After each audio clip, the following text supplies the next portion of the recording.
السلام عليكم ورحمة الله وبركاته. الحمد لله وحده والصلاة والسلام على من لا نبي بعده. أما بعد فأعوذ بالله من الشيطان الرجيم. بسم الله الرحمن الرحيم. ومن يبتغي غير الإسلام دينا فلن يقبل منه وهو في الآخرة من الخاسرين. وقال رسول الله صلى الله عليه وسلم: من بنى ببلاد الأعاجم وصنع نيروزهم ومهرجانهم وتشبه بهم حتى يموت وهو كذلك حشر معهم يوم القيامة. أو كما قال عليه الصلاة والسلام. অধ্যকার বন্ধপুর জামিয়া হামিদিয়া দারুল উলুম মাদ্রাসা কর্তৃক আয়োজিত আজকে এই বাৎসরিক সেমিনারে উপস্থিত আছেন সম্মানিত সভাপতি সাহেব, উপস্থিত আছেন ন্যায়ের প্রতীক বিজ্ঞ বিচারক মন্ডলী এবং উপস্থিত আছেন সুদক্ষ পরিচালক বিন্দু এবং আমার সামনে উপস্থিত আছেন বাংলার দূর দূরান্ত থেকে আগত একজাক এলএমপি ভাষিত ছাত্র ভাইরা, সবাইকে আমার পক্ষ হতে আন্তরিক মোবারকবাদ। প্রিয় উপস্থিতি, আজকে এই সেমিনারের পক্ষ হতে আমি যে বিষয় নিয়ে নির্ধারণ করে নিয়েছি তা হলো 31 নাইট উদযাপন ও ইসলামের দৃষ্টিভঙ্গি। উক্ত বিষয়ের উপর সময়ের সঙ্গে কিছু পরিমাণ আলোচনা করার চেষ্টা করব ইনশাআল্লাহ। প্রিয় উপস্থিতি, প্রতি বছর ইংরেজি সালের আগমনের উপলক্ষে যে উৎসবের আয়োজন করা হয় তাকেই বলা হয় 31 নাইট ডে। 31 নাইট উদযাপন মুসলমানদের কোনো সংস্কৃতি নয়, বরং ইতিহাস থেকে জানা যায় খ্রিস্টপূর্ব 46 সালে জুলিয়াস সিজার প্রথম ইংরেজি নববর্ষের প্রচলন করেন। 1 জানুয়ারিকে নির্দিষ্টভাবে স্থায়ীভাবে নির্দিষ্ট করেন 1583 সালে। ধীরে ধীরে শুধু ইউরোপে নয়, বিশ্বের বিভিন্ন দেশে এই নববর্ষ পালন করা হয়ে থাকে। মনে রাখতে হবে একটি জাতির উৎসব যে জাতির কৃষ্টি কালচারের অন্তর্ভুক্ত। ইসলামে এইরকম বিজাতীয় সংস্কৃতির চর্চা করতে নিষেধ করা হয়েছে। প্রিয় উপস্থিতি, নিউ ইয়ার বা খ্রিস্ট নববর্ষ ঈসা আলাইহিস সালামের জন্মের সাথে সম্পর্কিত। খ্রিস্টানরা ঈসা আলাইহিস সালামের জন্মগ্রহণ কেন্দ্র করে পরিষ্কার শিরকের মধ্যে লিপ্ত রয়েছে।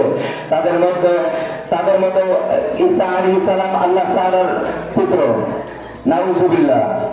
আর তার জন্ম বিশিষ্ট করে আর তার জন্ম থেকে খ্রিস্ট নববর্ষের সূচনা।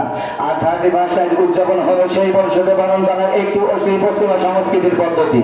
প্রিয় উপস্থিতি, ইসলাম আল্লাহর নিকট পছন্দনীয় ধর্ম। মুসলমানদের উচিত ইসলামী বিধান অনুযায়ী জীবন পরিচালনা করা, কারণ ইসলাম ব্যতীত অন্য কোনো ধর্ম আল্লাহ তাআলার নিকট গ্রহণযোগ্য নয়।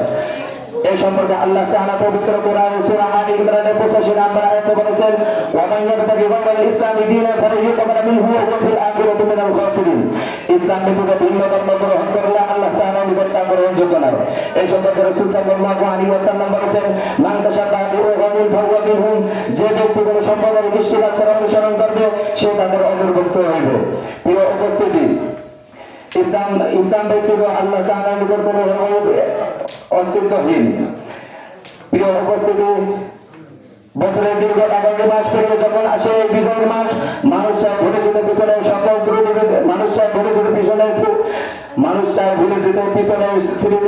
সকল সুখ দুঃখের অতীতকে নব উদ্যমে শুরু করতে চায় নতুন একটি বছর, আশা থেকে নতুন একটি দিনের। কিন্তু আজকে এই দিনে আমার মনে পড়ে যায় দীর্ঘদিন যুগ পূর্বে রক্ত ঝরে সেই ইতিহাস, যেদিন বাংলার দামান ছেলেরা 100 রক্তের বিনিময় অর্জন করেছিল স্বতন্ত্র একটি সংস্কৃতি, স্বতন্ত্র একটি ভাষা, স্বতন্ত্র একটি ইতিহাস।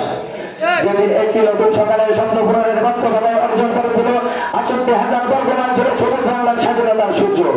কিন্তু দুঃখজনক হলেও বলতে হয়, আজকে এই বাংলার জমিনে বসবাস করছে কতিপয় নাস্তিক ও গান্ধার মগজ বিকৃত গোলাম।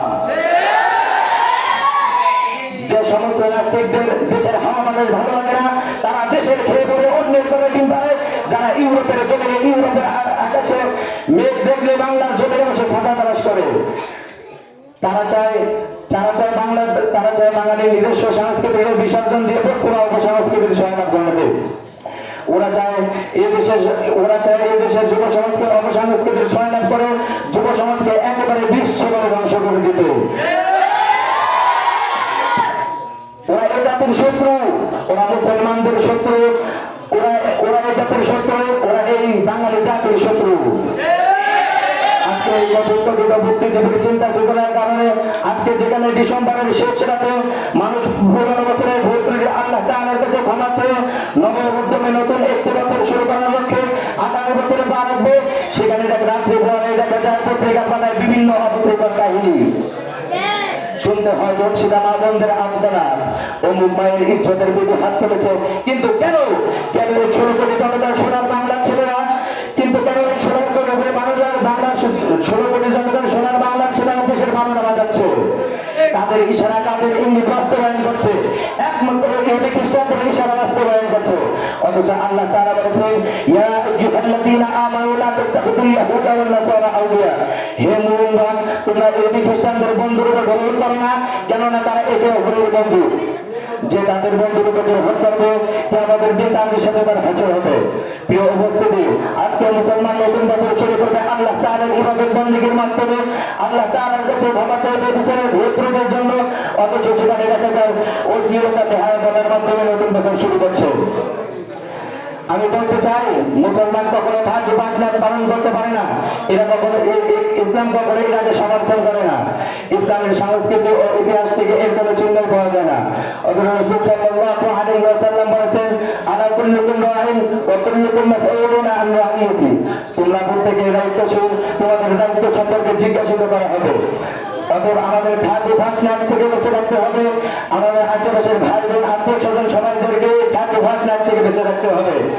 প্রিয় উপস্থিতি, পরিশেষে আমি বলতে চাই, মুসলমানরা তোমরা যদি খাদ্য ভাষণার উদযাপন করতে চাও তাহলে